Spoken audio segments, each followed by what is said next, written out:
Banging,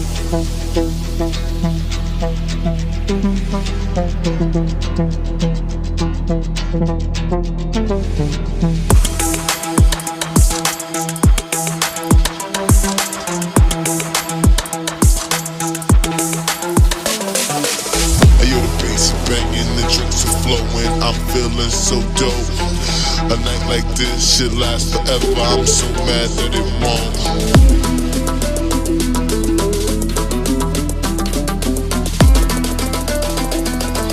Ayo, the bass is banging, the drinks are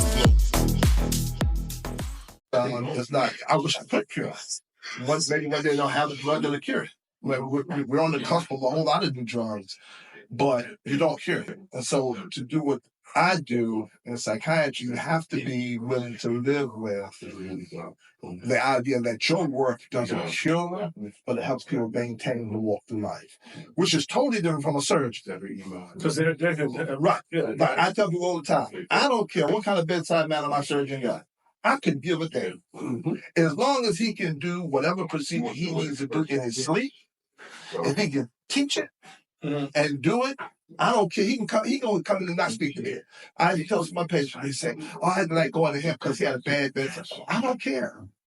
I don't care. And sometimes, because that's it. Because the surgeon mindset is about I just fix it. I cut it out. Someone else. and it gets to a point where you're saying like fixing stuff. That's more like the gossip. Right. Exactly. And see, and that's for them. You'll find a lot of surgeons have an outsized ego. Right? And that's why they're for a lot of people who say, man, he's such an asshole, right?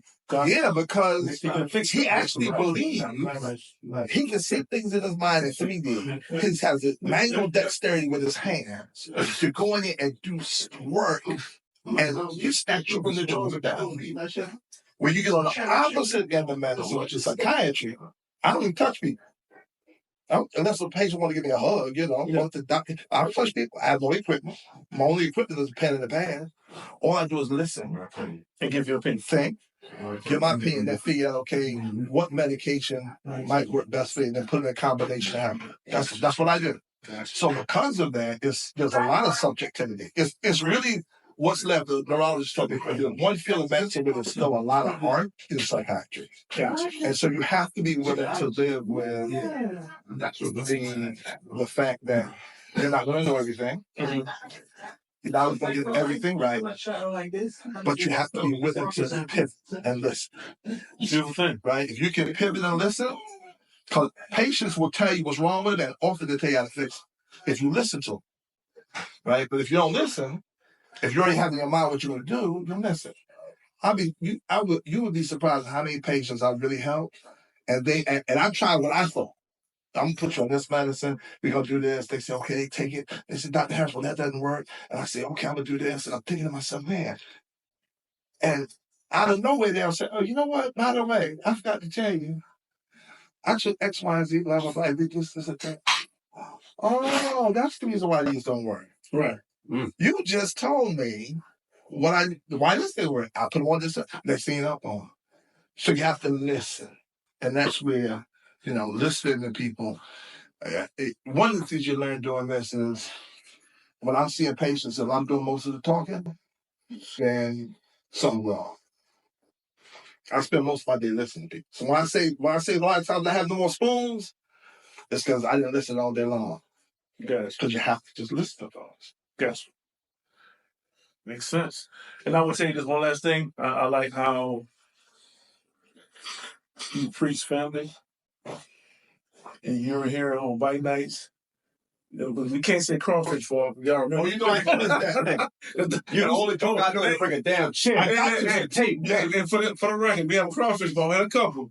Doc will pull his chair to the table and sit there and eat, make his pound, clean it off, and wait for the next. That's right. I ain't moving. And he ain't getting on the table until the second best because he's smart. He knows the second best. That's when the season starts. That's the season. And you know that. And you gotta get the rookies out the way. You gotta get the rookies out the way. You gotta get the ones that want to try it for the The rookies out. They eat about it, and they have a nice little pile of them. Yeah. But then I'm done. The potatoes got before. The real eaters come the second. Oh, it's too much work. It's too much work. It's getting spicy. That's right. Right. Because somebody overseasoned the pot. And, I don't know why you talking about that hard. I don't know. I don't know either, but there's no such thing. Overseasoned the pot. I feel that way too. They have gentle constitutions. Did Doc say he retired at the end of the month? No. Well, I'm not retiring from what I do for a living. No, ain't nobody talking about that. So I heard you mention it earlier. Yeah. I'm going to. Well, they don't call it retirement anymore. Now it's life membership. Yes. So I want a life membership. Okay. Yeah. We're gonna hold him to his feet to the fire on video. That don't mean you stop showing up. I know he ain't gonna stop. They're gonna love them. Don't show up just to suck your head and No, just pray. I don't suck heads. I don't suck heads. I don't suck heads. Talk about crawfish. And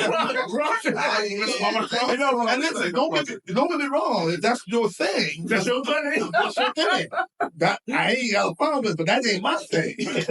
Do your thing on your own time. But no, I am going to move to life membership because, like I said, I've been in it 16 years, and it's not about a time for me to leave. That's not why I'm doing it. I'm doing it because I got a couple of health issues with my knees and stuff, and the riding that distance like I did before, I just can't do right now. Right. And so until I get this other knee fixed and get my hip done and all those things, but so for me to move there, but as far as riding and still, I'll be here. Yeah, I have no. Listen, we're on a whole new plane right now. And I'm excited about this. I come by here with just to sit out front and smoke a cigar. Hey, you'll put a text out on the threads or anything. Anybody going to come? That's right. I'm like a kid, man. I'm like, it could be a Tuesday. I wanted to answer, but I couldn't make it, but I wanted to. Yeah, because see, but every Friday when we have a bike, now my wife comes. She comes. She likes it. She loves this. By the way, she cleaned up that. And that's what I'm saying. Her being part of the family, she grabbed the book last night. After the game went off. Well, they were in the game now. They were into the game. Yeah, because she was rooting for our Knicks, and unfortunately, it was our night last night. Right. But hey, but see, when I shoot out that text thing, I'm coming up by myself. That's fine. That's I'm coming up by myself, and I'm looking. If some of y'all over here, then I get to hang out with my brothers. But you know what, Doc? We couldn't do that at Percy Cooper. That's what I'm saying. Right? Now we do that. We couldn't do it at police camp. And you can't do it having to go to somebody's house. Because eventually, somebody's wife is going to be like, look, What are we doing? what are they going to get rent? Or what's going on? That's it. Yeah. A garage fee or something. Yeah, I know that's your man cave. I know, right? Really?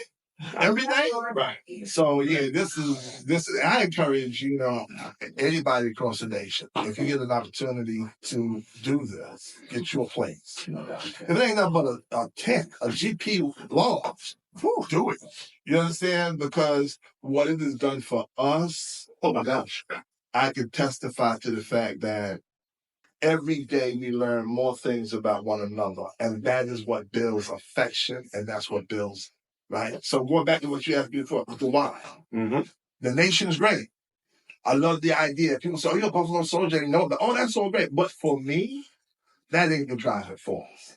If the nation went to franchising and said, y'all all just independent, pass, field, home, I don't care. Right. If they said, all y'all gotta have a different patch, I don't care.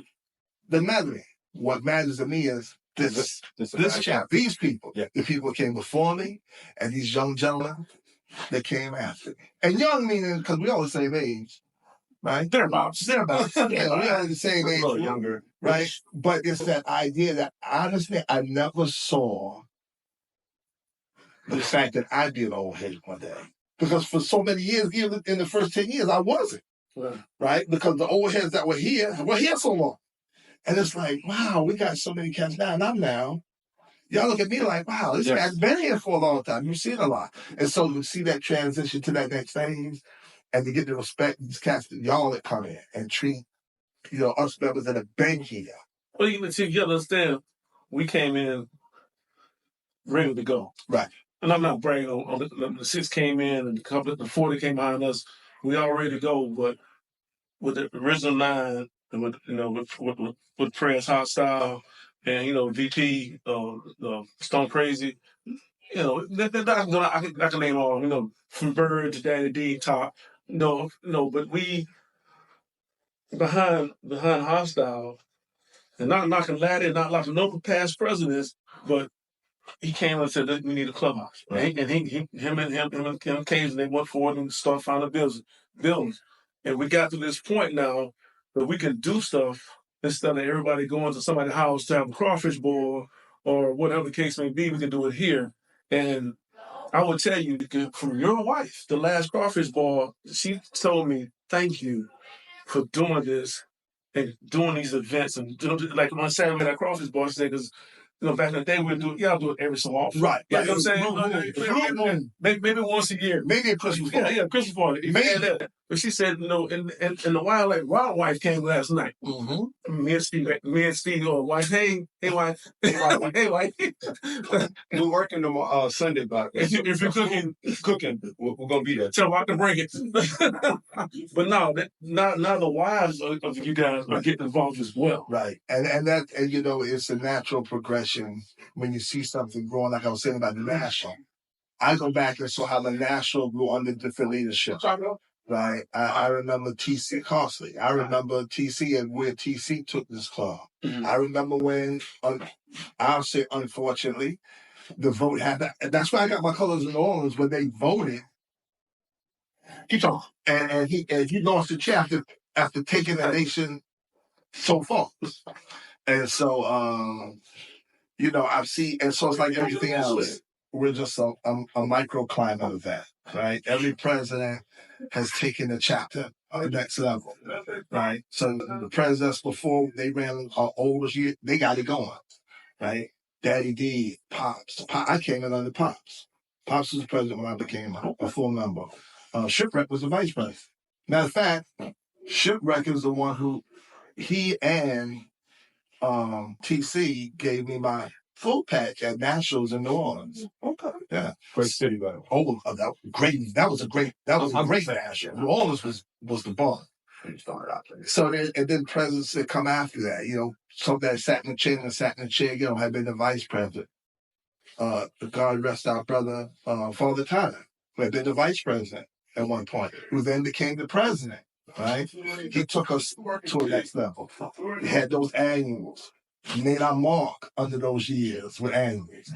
He stepped out of the chair, and Laddie took over. Then Laddie took us to another place. Laddie took us nationally as far as his ability to interact with all these other chapters around the nation. His personality. He's like I wouldn't do. Right. You know everything. Right. And he's the type of person. He's like my dad was. He's the type of person that he never met a stranger. Right. He has that ability to just start talking to people they don't know. I'll sit around with a group of people. I'm introvert, extrovert. I'll sit around with a group and I'll watch them for a long time before I even start talking to them. Now, if you start talking to me, that's one thing. Mm-hmm. That ain't like that. And that's one of the reasons why he was always my road dog when we went places. Because I like going with Laddie. Because Laddie was like my social lubricant, in a sense. I was like, I take Laddie, I can hang out with Laddie and meet a whole bunch of folks. Because if I went by myself, I'm going to the hotel room, I'm going to chill. I might go back to the dance, hang out for a little bit. I'm going back. Yeah. But when I had Laddie, we're going to hang out party. So you need those different personalities in a chapter. And we have those. So he took the next step, right? He took us all these interactions with all these people. And then, of course, we have, P. Diddy, who wants to be in the video. Want to be, but not want to be. And I remember, and here's the trick. I remember when Hostile became a member. Wow. Right. I remember when he was approached. Right? And had the name Hostile. And we were like, wow. Because all the names we have are rather demure. Right? Pops and Doc and Father Tide and Cat Daddy. You might need the spiciest Black Panther. And okay, and but then we had this cat that came in that was like, my name. The cat that came and said, my name was Hostile. You want to be called Hostile? And then to realize, like, wow, it might fit.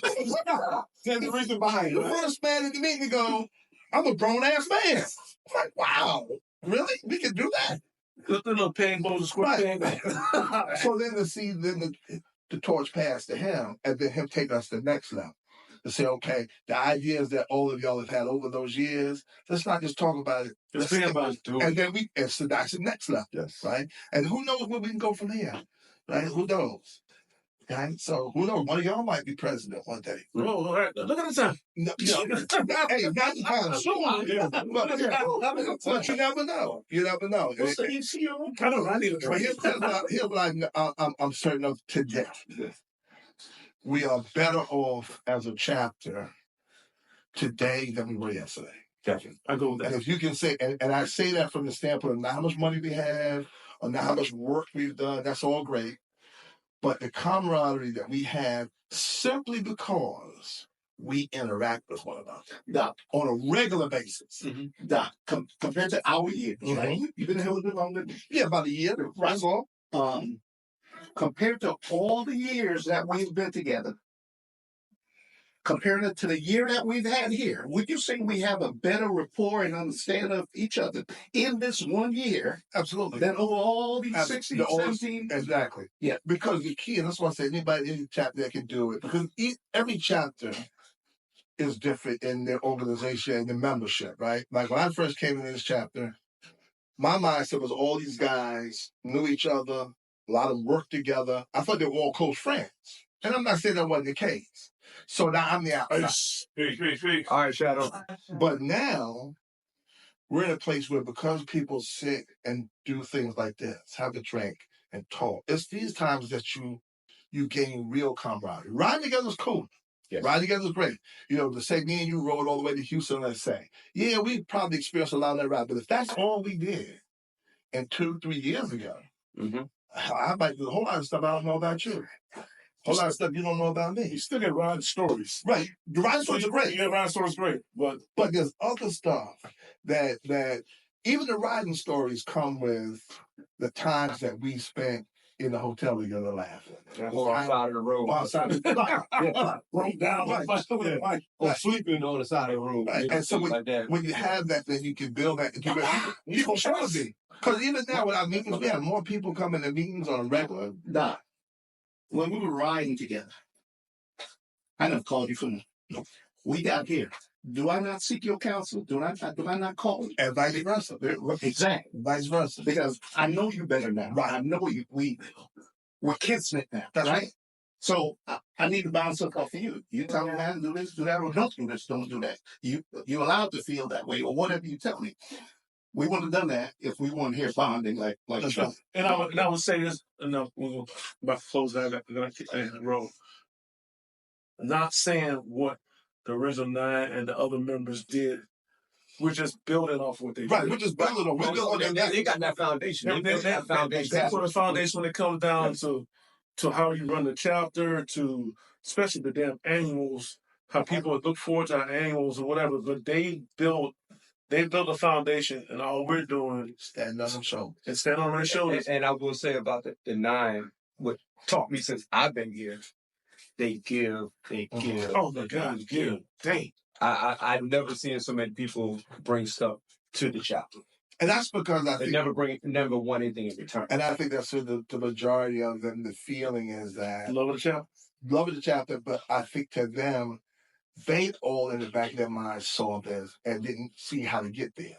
And once we got here, it was like, wow, we're here. Yeah. Because anytime you make change, there's trepidation. Oh, not that. Right? Change is all, whether even it's good change, we call it All growth takes place. all growth. All growth takes place. And so, Now, Cajun, on what you say, I think we would do them a disservice if they laid the foundation and we just kept it where it was. Yeah. Yes. You know? Yes. And we'd be doing it. We have to build on what they. Yes. They taught us a lot. They built that foundation for us to grow. That's right. But the thing is, we just had to do something with it. Right. You had to do something. And then you had to be willing to sometimes, because of that idea of, here's what I know is, you don't know the rest. Yeah. Say, okay, I don't know the rest, but I'm willing to step out on faith to see what happens.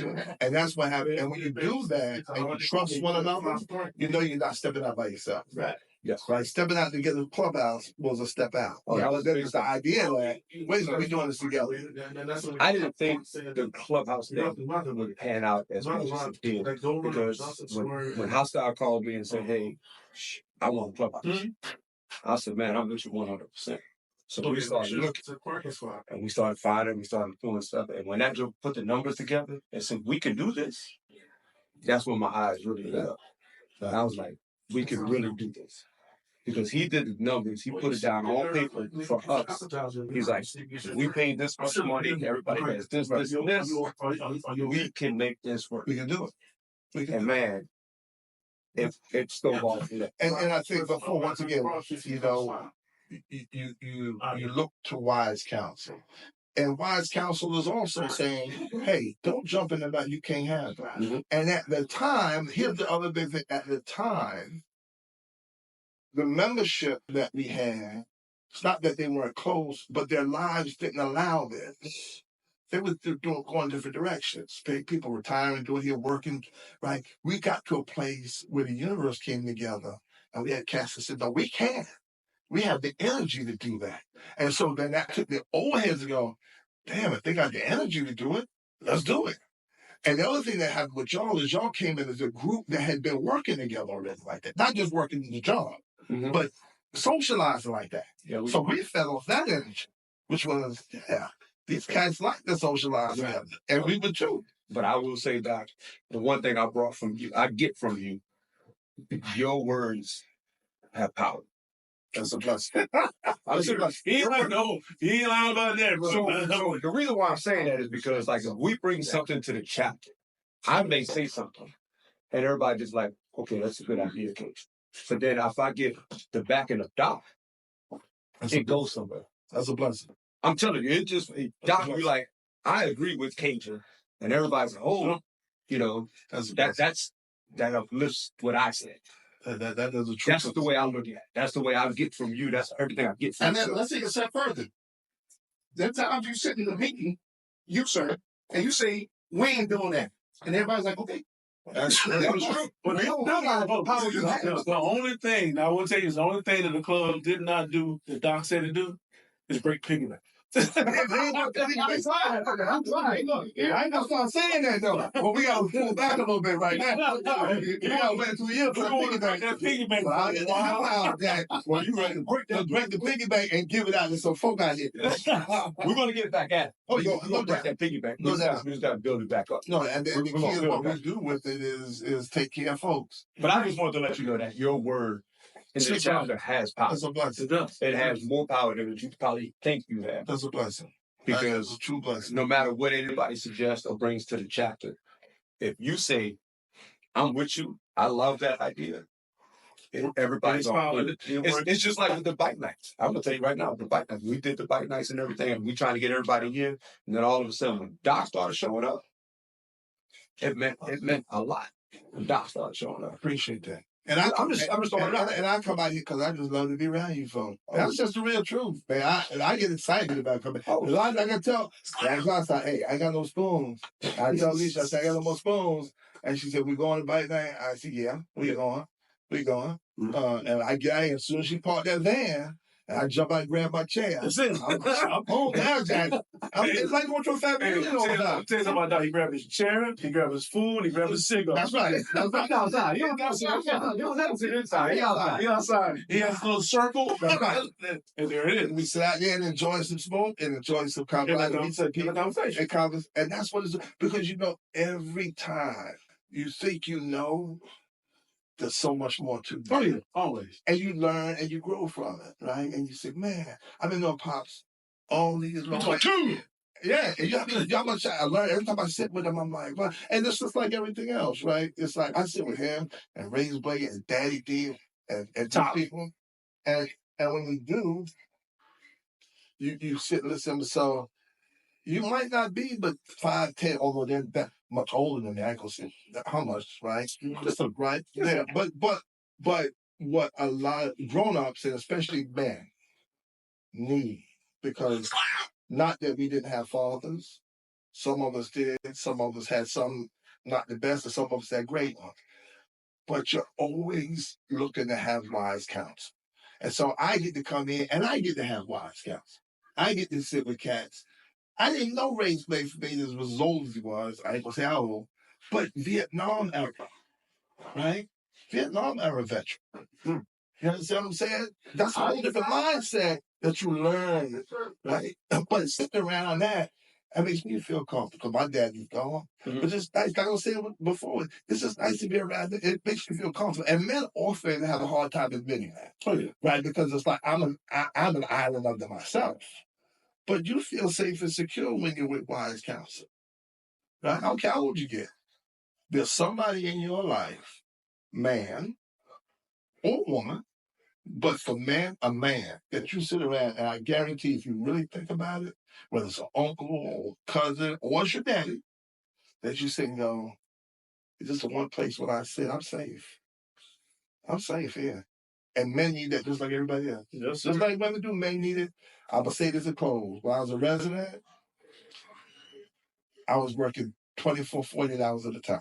I had a little baby at home, and my wife was home, taking care of the baby. We were living with my folks, so we could help out. And I would come home, and I would be so stressed. I'd get out the car.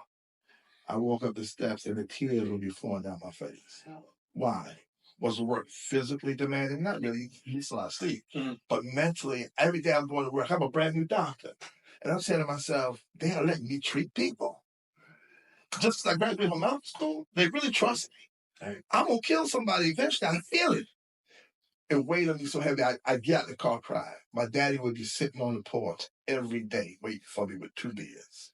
One for him, one for me. Come on. I sit next to him and just weep. Weep. He never said to me, you need to suck it up. You need to man up. He would sit with me in it. Just sit in it. And I finished that beer. He said, go inside, get me another. I go get him, get me one. And after 2 beers and him sitting there just listening to me, and me thinking about myself and talking, he just listened. I'm talking, I can't do this no more. This is crazy. I don't know how to expect anybody, any human being to keep them. He just listened. And by the time just sitting in peace with him and knowing that I could be vulnerable like that, I talked myself right out of it again. Wow. And I'm okay again. I can do it again. I'm like, yeah. I said, yeah. He said, because you got a wife in there and a little baby. You got to go back to work. She don't need to see that because that might scare her. Not that my wife wouldn't. My wife see me cry. I cry in a minute if I'm hurt. But he told me that'll scare her because she's new to this, you're new to this. Now, you can trust me to sit with it because I ain't scared of it. Gosh. Right? That's a man. That's wise counsel. A little child needs a parent, which is love. Love equals need. They need a parent for security, for food, for comfort, all of it. But when that child becomes a grown-up, male, female, right, male or woman, they still need their parent. Why? Now you need them for wise counsel. I need somebody to know that I'm going to be all right. If I sit with you, I'm okay. I can be vulnerable. And that's for men, what we need. And that's what this collection of different men at different stages of life, that's why this is so beautiful. And these are particular. Right? These are particular. And I would imagine around the nation, other chapters, the same thing. Right? That's why we gravitate to these things. Yes. Right? Why men gravitate to these, because we can say, hey, in our heart of hearts, we can say, I'm all right with you. Yes. You got my back. You got my back. It's a beautiful thing. All right. It's a beautiful thing, right? We'll tell you this in closing. He said in closing with him. I was in my closing. This podcast was talking about the Buffalo Soldiers, but it also was talking about men's health. Yeah. Men's health. You don't be so A-type personality. You can't actually help. You need to find. You got this here. I talk about everything. He tells me everything. We know the darkest secrets. I know the skeletons are buried.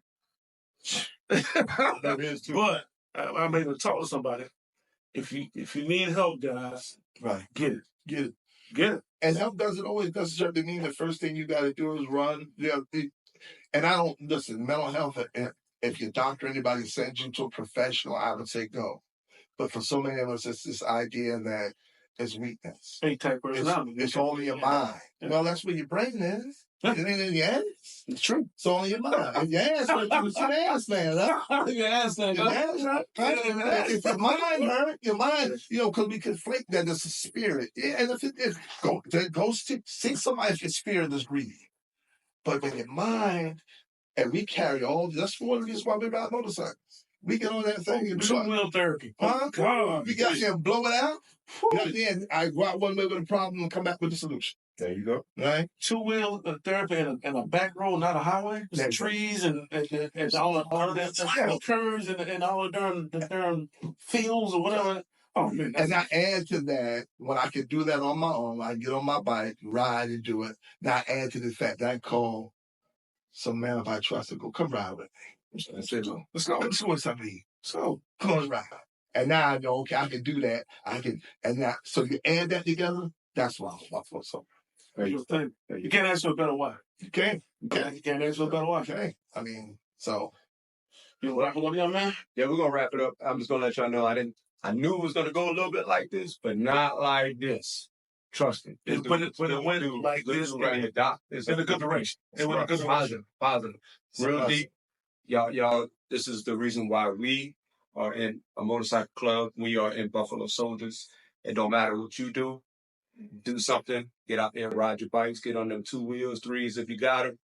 Ride. Trust me. Ride. It is good therapy. If you're riding, you know what we're talking about. That's right. Ride. And they say, if you need to talk to somebody, ride with your friend. Right. Get somewhere, get a bite to eat, get a drink, and talk. Because you'd be surprised how all that right there springs it. Next thing you know, talking about stuff you didn't think you would be talking about. That's it. And also, too, if you in Savannah,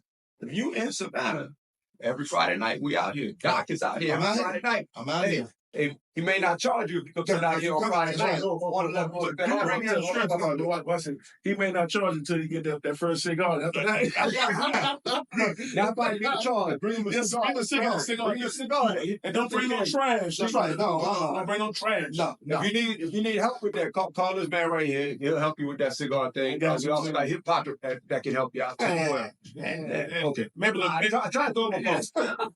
He's pretty good. Yeah. He got a decent palate. Yeah, I told him everything. Yeah, we fried fish. But this, We fried fish real good. And talk trash and play dominoes.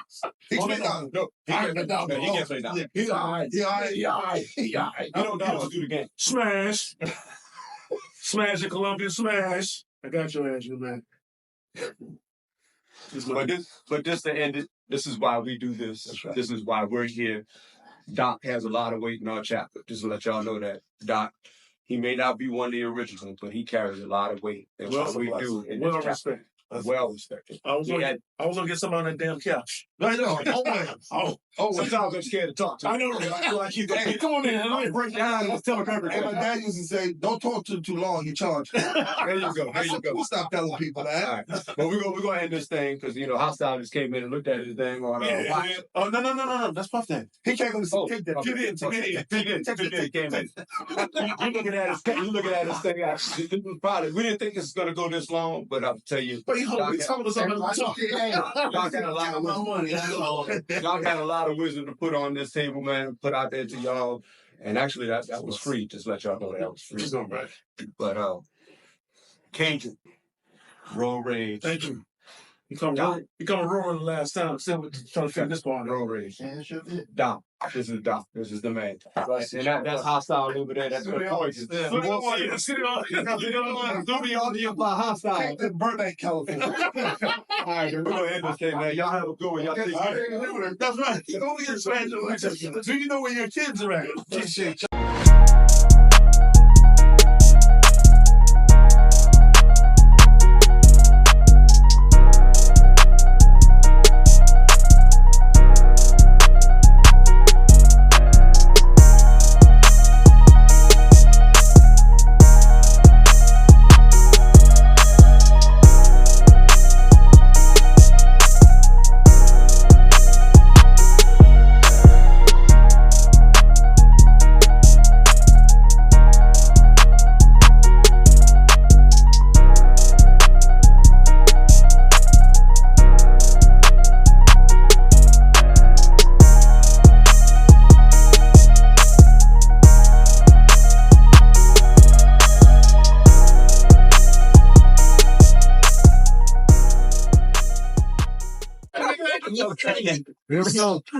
I don't know who said that. We're gonna get him our boy.